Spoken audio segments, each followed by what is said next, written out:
श्रीमती प्रियंका गांधी वाड़ा।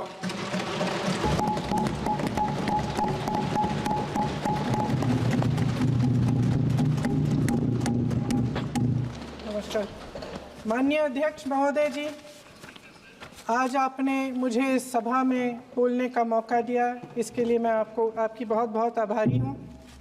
सबसे पहले जो सुरक्षाकर्मी, जो जवान अफसर 13 दिसंबर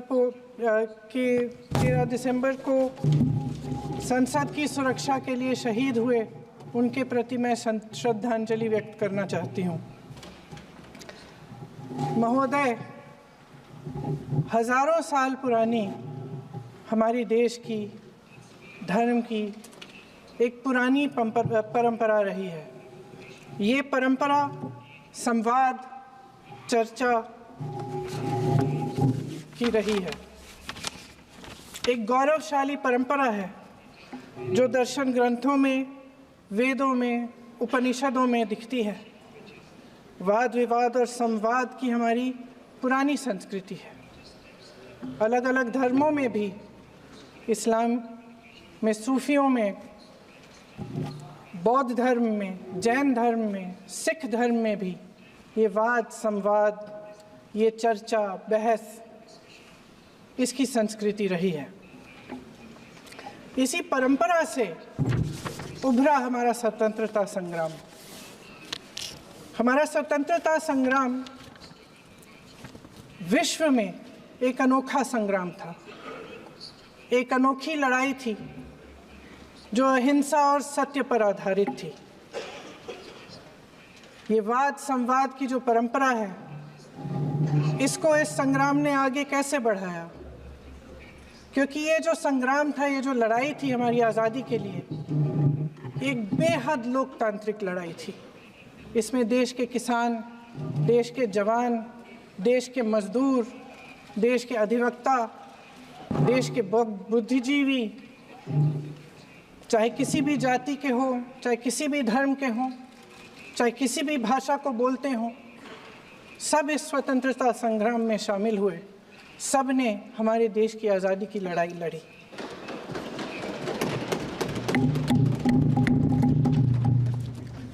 और उसी आज़ादी की लड़ाई से एक आवाज़ उभरी जो हमारी देश की आवाज़ थी। वो आवाज़ ही आज हमारा संविधान है। साहस की आवाज़ थी, हमारी आज़ादी की आवाज़ थी, और उसी की गूंज ने हमारे संविधान को लिखा और बनाया। ये सिर्फ एक दस्तावेज नहीं है। बाबा साहेब अम्बेडकर, मौलाना आज़ाद जी, राजगोपालाचारी जी और जवाहरलाल नेहरू जी और उस समय के तमाम नेता, जैसे आपने कहा, इस संविधान को बनाने की जो कार्य में सालों के लिए जुटे रहे। हमारा संविधान इंसाफ, उम्मीद, अभिव्यक्ति और आकांक्षा की वो ज्योत है जो हर हिंदुस्तानी के दिल में जलती है। अध्यक्ष महोदय, इस ज्योत ने हर एक भारतीय को ये पहचानने की शक्ति दी कि उसे न्याय मिलने का अधिकार है, कि उसमें अपने अधिकारों के लिए आवाज़ उठाने की क्षमता है, कि जब वो आवाज़ उठाएगा तो सत्ता को उसके सामने झुकना पड़ेगा। इस संविधान ने हर एक देशवासी को ये अधिकार दिया कि वो सरकार बना भी सकता है और सरकार बदल भी सकता है। ये ज्योत जो हर हिंदुस्तानी के दिल में जलती है, उसने हर हिंदुस्तानी को ये विश्वास दिया कि देश की संपत्ति में, देश की दौलत में, संसाधनों में उसका भी हिस्सा है, कि उसे एक सुरक्षित भविष्य की उम्मीद का अधिकार है, कि देश बनाने में भी उसकी भागीदारी है। उम्मीद और आशा की ये जोत मैंने देश के कोने कोने में खुद देखी है। उन्नाव में मैं एक रेप पीड़िता के घर गई, उसे जलाकर मार डाला था। वो शायद 20-21 साल की होगी। हम सब के बच्चे हैं। हम सोच सकते हैं कि अगर हमारी बेटी के साथ बार बार बलात्कार हुआ और फिर जब वो अपनी लड़ाई लड़ने के लिए गई तो उसको जलाकर मार डाला गया होता तो हम पर क्या बीतती। मैं उस बच्ची के पिता से मिली। उसके खेत जलाए गए थे, उसके भाइयों को पीटा गया था, उसके पिता को बाहर से घर के बाहर घसीट कर मारा गया था। उस पिता ने मुझे बताया कि बेटी, मुझे न्याय चाहिए। मेरी बेटी अपने एफआईआर को दर्ज करने के लिए जब ज़िले में गई तो उसको मना किया गया। अगले ज़िले में जाना पड़ा उसे। वो रोज़ सुबह 6 बजे उठकर तैयार होकर अकेली अपने मुकदमे को लड़ने के लिए अगले ज़िले में ट्रेन से जाती थी। उसके पिता ने मुझे कहा कि मैंने उससे कहा, बेटी अकेले मत जाओ, छोड़ दो ये लड़ाई। लेकिन उसकी बेटी ने उसको जवाब दिया कि नहीं पिताजी, मैं अकेली जाऊंगी, मैं लड़ूंगी, ये मेरी लड़ाई है, मैं इसको लड़ूंगी। ये लड़ने की क्षमता, ये हिम्मत उस लड़की को और करोड़ों भारत की नारियों को हमारे संविधान ने दी। आगरा में मैं अरुण वाल्मीकि के घर गई। अरुण वाल्मीकि पुलिस स्टेशन में काम करता था, सफाई का काम करता था। आप सोच सकते हैं हमारी तरह उसका भी परिवार था। नई नई शादी हुई थी, 2-3 महीनों का बच्चा था। पुलिस स्टेशन में चोरी हो गई। चोरी का इल्ज़ाम उस पर लगाया गया। उसके पूरे परिवार को उठाकर पुलिस स्टेशन में ले गए। आप हंस रहे हैं, लेकिन ये गंभीर बात है। और क्या गंभीर बात। शर्म करो, शर्म। अरुण वाल्मीकि को पीट पीट के मार डाला, उसकी बीवी को पीटा, उसके पिता के नाखून निकाले, उसके पूरे परिवार को पीटा गया। जब मैं उस जवान महिला से मिलने गई जो अभी अभी विधवा हुई थी, तो उसने मुझे कहा कि दीदी, हमें सिर्फ एक चीज़ चाहिए, हमें न्याय चाहिए और हम इस न्याय के लिए लड़ते रहेंगे, चाहे कुछ भी हो जाए।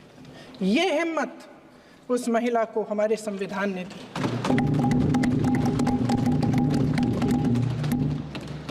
संभल के कुछ लोग आए थे हमसे मिलने, जो मृतकों के परिवार के सदस्य थे।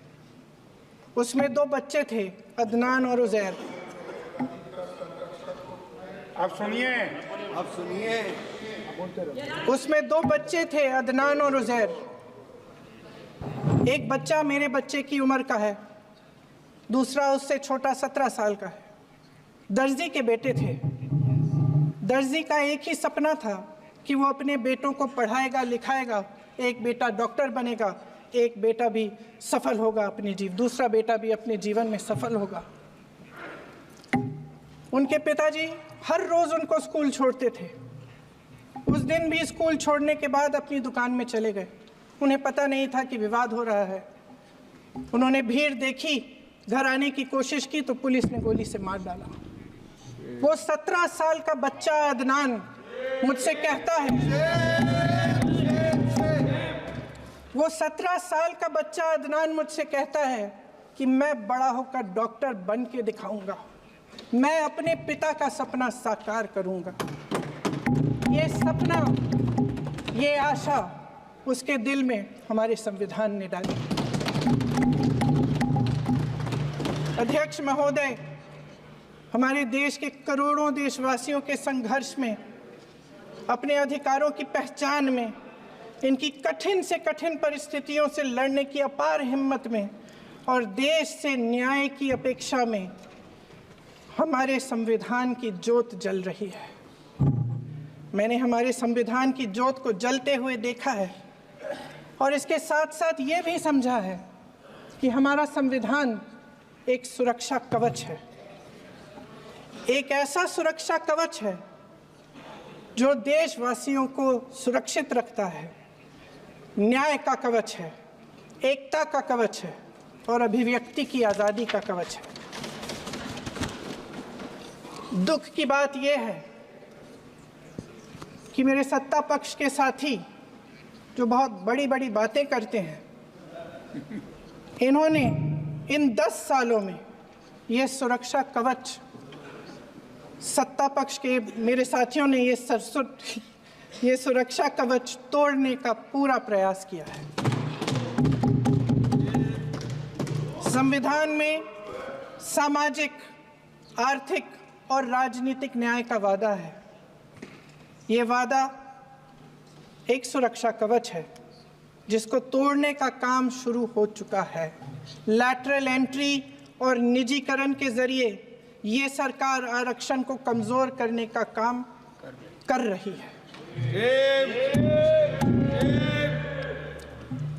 अगर लोकसभा में ये नतीजे नहीं आए होते तो ये संविधान बदलने का काम भी शुरू कर लेते। सच्चाई ये है अध्यक्ष महोदय कि आज संविधान बार बार इसलिए कह रहे हैं क्योंकि इस चुनाव में इनको पता चल गया कि इस देश की जनता ही इस संविधान को सुरक्षित रखेगी, कि इस चुनाव में हारते हारते जीतने से इन्हें एहसास हुआ कि ये संविधान बदलने की बात इस देश में नहीं चलेगी। आज जनता की मांग है कि जाति जनगणना हो। सत्ता पक्ष के मेरे साथी ने इसका जिक्र किया।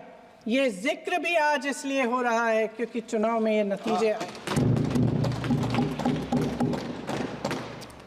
ये जाति जनगणना इसलिए जरूरी है ताकि हमें पता चले कि किसकी क्या स्थिति है और नीतियां उस हिसाब से बने।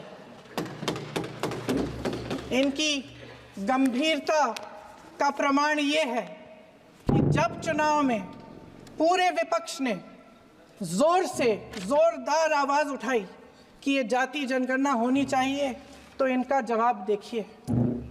इनका जवाब भैंस भाग भैंस चुरा लेंगे, मंगलसूत्र चुरा लेंगे, इनका ये जवाब था।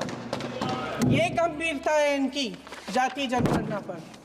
महोदय, हमारे संविधान ने आर्थिक न्याय की नींव डाली, किसानों, गरीबों और को जमीन बांटी, भूमि सुधार किया, जिसका नाम लेने से कभी कभी आप झिझकते हैं और कभी कभी उनका नाम धड़ाधड़ इस्तेमाल किया जाता है अपने आप को बचाने के लिए। उन्होंने HAL, BHEL, SAIL, GAIL, ONGC, NTPC, railways, IIT, IIM, oil refinery, तमाम PSU बनाए। अध्यक्ष महोदय, उनका नाम पुस्तकों से मिटाया जा सकता है, उनका नाम भाषणों से मिटाया जा सकता है, लेकिन जो उनकी भूमिका रही इस देश की आज़ादी के लिए और इस देश के निर्माण के लिए, वो इस देश में से कभी मिटाया नहीं जा सकता। 75 सालों में जनता का भरोसा रहा कि नीतियाँ बनेंगी तो जनता की भलाई के लिए बनेंगी। जल जंगल ज़मीन का अधिकार मिला आदिवासी भाई बहनों को। इंदिरा जी ने बैंकों का राष्ट्रीयकरण करवाया, खदानों का राष्ट्रीयकरण कराया। कांग्रेस और यूपीए की सरकारों में शिक्षा का, भोजन का अधिकार मिला। 75 सालों में जनता का भरोसा मिला। पहले संसद चलती थी तो जनता की उम्मीद होती थी कि सरकार महंगाई और बेरोजगारी पर चर्चा करेगी, कोई उपाय निकालेगी, कोई रास्ता निकालेगी। लोग मानते थे कि अगर कोई नई आर्थिक नीति बनेगी तो देश की अर्थव्यवस्था को मजबूत बनाने के लिए बनेगी, तो भारतीय बाजार को मजबूत बनाने के लिए बनेगी, उनके भविष्य को मजबूत बनाने के लिए बनेगी। किसान और आदिवासी भाई बहन भरोसा करते थे कि यदि ज़मीन के कानून में संशोधन होगा तो उन्हीं की भलाई के लिए होगा। आप नारी शक्ति की बात करते हैं। आज चुनाव की वजह से शायद इतनी बातचीत हो रही है नारी शक्ति के बारे में, क्योंकि हमारे संविधान ने महिलाओं को ये अधिकार दिया, उनकी शक्ति को परिवर्तित किया वोट में। और आज आपको पहचानना पड़ रहा है कि महिलाओं के बिना, कि नारी शक्ति के बिना ये सरकारें नहीं बन सकती हैं। इसीलिए आज आप नारी शक्ति की बातें दोहरा रहे हैं। जो आप नारी शक्ति का अधिनियम लाए हैं उसको लागू क्यों नहीं करते? वो 10 साल बाद लागू क्यों होगा? क्या आज की नारी 10 साल इंतजार करेगी उसके लागू करने के लिए? क्या बात है, क्या बात है।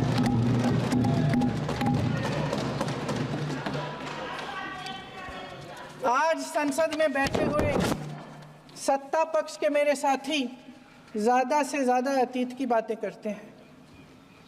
1921 में क्या हुआ, कब हुआ, नेहरू जी ने क्या किया। अरे वर्तमान की बात करिए, देश को बताइए आप क्या कर रहे हैं, आपकी जिम्मेदारी क्या है?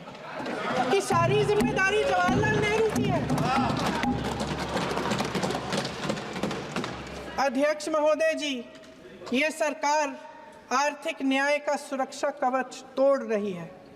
आज संसद में बैठी ये सरकार बेरोजगारी और महंगाई से जूझ रही हमारी जनता को क्या राहत दे रही है? कृषि के कानून भी बड़े बड़े उद्योगपतियों के लिए बन रहे हैं। सही एमएसपी को छोड़िए, डीएपी तक नहीं मिल रहा है।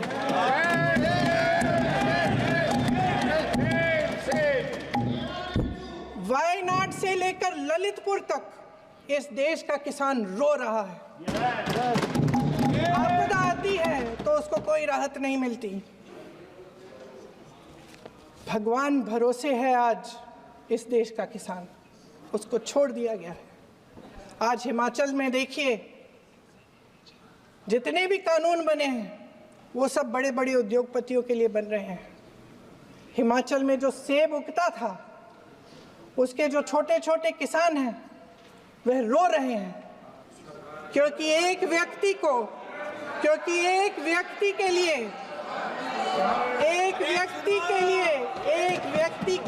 सब कुछ बदला जा रहा है। सुनने की हिम्मत रखो। मैं अध्यक्ष महोदय जी, अध्यक्ष महोदय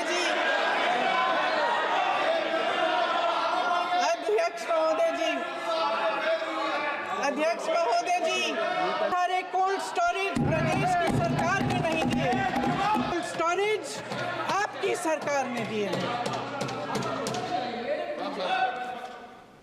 देश देख रहा है कि एक व्यक्ति को बचाने के लिए 142 करोड़ देश की जनता को नकारा जा रहा है। सारे बिजनेस, सारे संसाधन, सारी दौलत, सारे मौके एक ही व्यक्ति को सौंपे जा रहे हैं। सारे बंदरगाह, एयरपोर्ट्स, सड़कें, रेलवे का काम, कारखाने, खदानें, सरकारी कंपनियां सिर्फ एक व्यक्ति को दी जा रही है। जनता के मन में हमेशा ये विश्वास होता था कि अगर कुछ नहीं है तो संविधान हमारी सुरक्षा करेगा, मगर आज आम लोगों के बीच ये धारणा बनती चली जा रही है कि सरकार सिर्फ मुनाफे के लिए चल रही है। देश में बहुत तेजी से गैर बराबरी बढ़ रही है। जो गरीब है वो और गरीब हो रहा है, जो अमीर है वो और अमीर हो रहा है। इस सरकार ने आर्थिक न्याय की भी सुरक्षा कवच तोड़ दिया है। राजनीतिक न्याय की जब बात होती है, मेरे सत्ता पक्ष के साथी आज खड़े हुए और तमाम गिनती करने लग गए कि ऐसा हुआ वैसा हुआ, 1975 में जो हुआ, तो सीख लीजिए ना आप भी। सीख लीजिए। आप भी अपनी गलतियों के लिए माफी मांग लीजिए। आप भी बैलेट पे चुनाव कर लीजिए। आप भी बैलेट पे चुनाव कर लीजिए। दूध का दूध, पानी का पानी हो जाएगा। आप राजनीतिक न्याय की बात करते हैं, सरकारों को पैसों के बल पर गिरा देते हैं।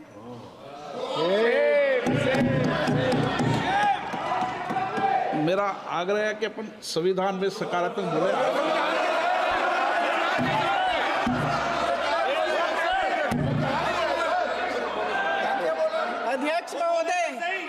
अध्यक्ष महोदय, सत्ता पक्ष के हमारे साथी ने एक उदाहरण दिया उत्तर प्रदेश की सरकार का, तो मैं भी एक उदाहरण दे देती हूँ महाराष्ट्र की सरकार का। मैं भी एक उदाहरण दे देती हूँ हिमाचल की सरकार को तोड़ने की कोशिश किसने की, पैसों के बल पे की, गोवा की सरकार। तमाम उदाहरण राजस्थान की। क्या ये सरकारें जनता ने नहीं चुनी थी? क्या संविधान इन पर लागू नहीं था?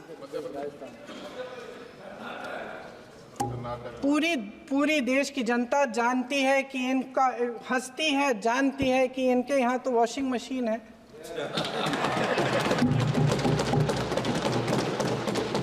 तो यहाँ से वहाँ जाता है, वो धुल जाता है। इस तरफ दाग, उस तरफ स्वच्छता। और मेरे कई ऐसे साथी हैं जो इस तरफ होते थे उस तरफ चले गए, मुझे दिख भी रहे हैं, वॉशिंग मशीन में शायद धुल गए हैं। अध्यक्ष महोदय, जहां भाईचारा और अपनापन होता था, जहां हमारे संविधान ने एकता का सुरक्षा कवच दिया था, वहां शक और घृणा के बीज बोए जा रहे हैं। एकता का सुरक्षा कवच तोड़ा जा रहा है।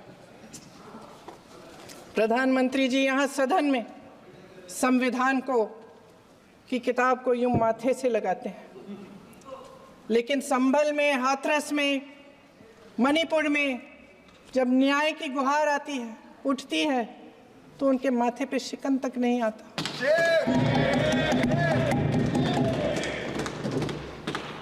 शायद समझ नहीं पाए हैं कि भारत का संविधान संघ का विधान नहीं है।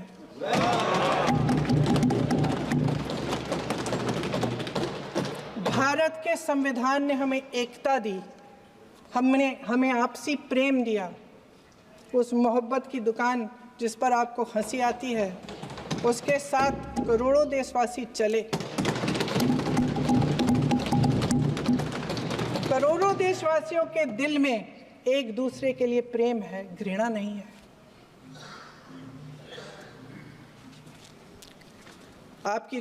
इनकी जो विभाजनकारी नीतियां हैं, उसका नतीजा हम रोज देखते हैं।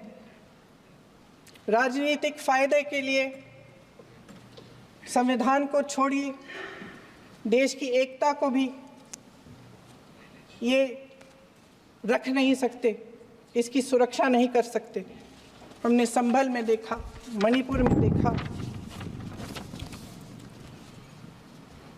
दरअसल इनका कहना है कि अलग अलग इस देश के अलग अलग हिस्से हैं। कैमरा। लेकिन हमारा संविधान कहता है कि ये देश एक है और ये देश एक रहेगा। जहां खुला विवाद होता था, अभिव्यक्ति का सुरक्षा कवच होता था, इन्होंने भय का माहौल पैदा किया है। सत्ता पक्ष के मेरे साथी अक्सर 75 सालों की बात करते हैं, लेकिन इन 75 सालों में ये उम्मीद, आशा, ये अभिव्यक्ति की ज्योति कभी थमी नहीं, कभी बुझी नहीं। इस देश की जनता ने खुलकर आलोचना की, निडर होकर धरने किए, प्रदर्शन किए। जब जब जनता नाराज हुई, तब तब सत्ता को ललकारा, उसे चेतावनी दी, बड़े से बड़े नेताओं को कटघरे में खड़ा किया, उनसे जवाब मांगा, न्याय मांगा। इस देश के छोटे छोटे से नुक्कड़ की दुकानों में, चाय की दुकानों में, इस देश के घरों में, गलियों में, मोहल्लों में, अखबारों में, प्रकाशन घरों में, न्यायपालिकाओं में चर्चा कभी बंद नहीं हुई। लेकिन आज ये माहौल नहीं है। आज जनता को सच बोलने से डराया जाता है, धमकाया जाता है। पत्रकार हो या विपक्ष का नेता हो या किसी यूनिवर्सिटी का प्रोफेसर हो, छात्र संघ हो या कर्मचारियों का संगठन हो, सबका मुंह बंद कराया जाता है। किसी पे ईडी, किसी पे सीबीआई, किसी पे इनकम टैक्स, फर्जी मुकदमे लगवाए जाते हैं, जेल में डाल दिया जाता है, विपक्षी नेताओं को जेल में डाल दिया जाता है, उनको सताया जाता है। किसी को नहीं छोड़ा इस सरकार ने। देशद्रोही कह के उत्तर प्रदेश में मुझे याद है कुछ अध्यापिकाएं प्रदर्शन कर रही थी, उन पर मुकदमा डाल दिया देशद्रोही का, उन्हें देशद्रोही कह दिया। इन्होंने देश का पूरा माहौल भय से भर दिया है। इनकी मीडिया की मशीन झूठ फैलाती है, तरह तरह के आरोप लगाती है, और शायद वह भी भय में ही है। महोदय, मैं इस सदन को याद दिलाना चाहती हूँ कि ऐसा डर का माहौल देश में अंग्रेजों के राज में था। जब इस तरफ बैठे हुए गांधी की विचारधारा वाले लोग आज़ादी की लड़ाई लड़ रहे थे और उस तरफ वाली विचारधारा वाले लोग भय में रहकर अंग्रेजों के साथ साठ-गांठ कर रहे थे। लेकिन अध्यक्ष महोदय, भय का भी अपना स्वभाव होता है। भय फैलाने वाले हमेशा भय का खुद शिकार बन जाते हैं। ये प्रकृति का नियम है। आज इनकी भी यही हालत हो गई है। भय फैलाने के इतने आदी हो गए हैं कि खुद भय में रहने वाले हैं। चर्चा से डरते हैं, आलोचना से घबराते हैं। कई दिनों से हम मांग रहे हैं कि चर्चा करिए, लेकिन चर्चा करने की हिम्मत ही नहीं है।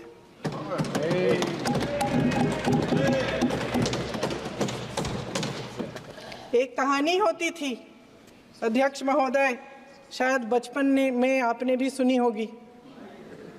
राजा भेष बदलकर बाजार में आलोचना सुनने जाता था। ये सुनने जाता था कि प्रजा मेरे बारे में क्या कह रही है, मैं सही रास्ते पे चल रहा हूँ कि नहीं। लेकिन आज का राजा, भेष तो बदलते हैं आज के राजा, शौक तो है उनको भेष बदलने का, लेकिन न जनता के बीच जाने की हिम्मत है और न आलोचना सुनने की। महोदय, मैं तो सदन में नहीं हूँ।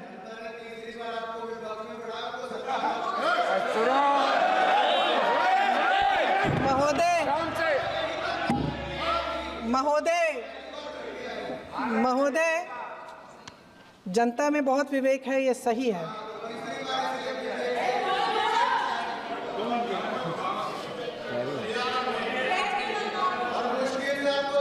अच्छा महोदय, मैं सदन में नहीं हूँ, कुछ, हाँ ठीक है, मैं सदन में नहीं हूँ, मात्र 15 दिनों से आ रही हूँ। लेकिन मुझे ताज्जुब होता है कि इन 15 दिनों में इतनी बड़े इश्यूज़ हैं, इतनी बड़ी बातें हैं, प्रधानमंत्री जी मात्र एक दिन के लिए शायद 10 मिनट के लिए दिखे हैं सब।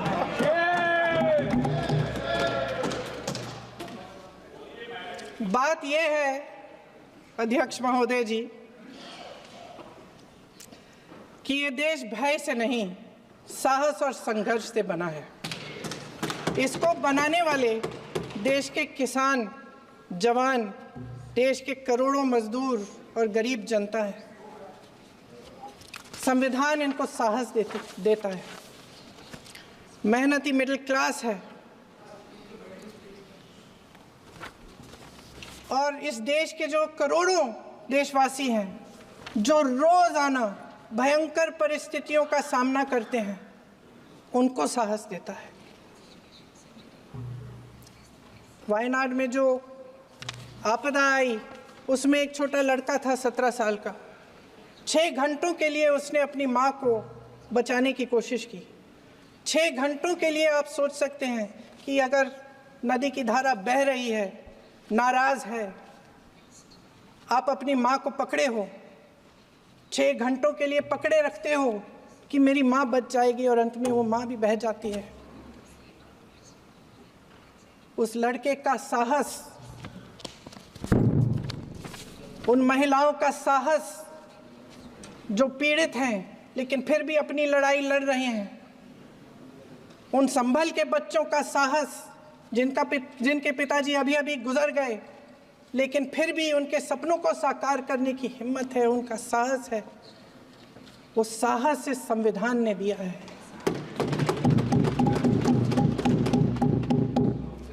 वो आत्मविश्वास इस संविधान ने दिया है। ये देश भय से नहीं चल सकता, ये देश साहस से ही चलेगा। भय की भी सीमा होती है, और जब वो सीमा पार हो जाती है, जब किसी को इतना दबाया जाता है कि उसको लगने लगता है कि अब मेरे पास खोने के लिए कुछ नहीं है, तब उसमें एक ऐसी शक्ति पैदा होती है जिसके सामने कोई कायर खड़ा नहीं हो सकता। ये देश कायरों के हाथों में ज़्यादा देर तक कभी नहीं रहा है। ये देश उठेगा, ये देश लड़ेगा, सत्य मांगेगा, सत्यमेव जयते। जय हिंद।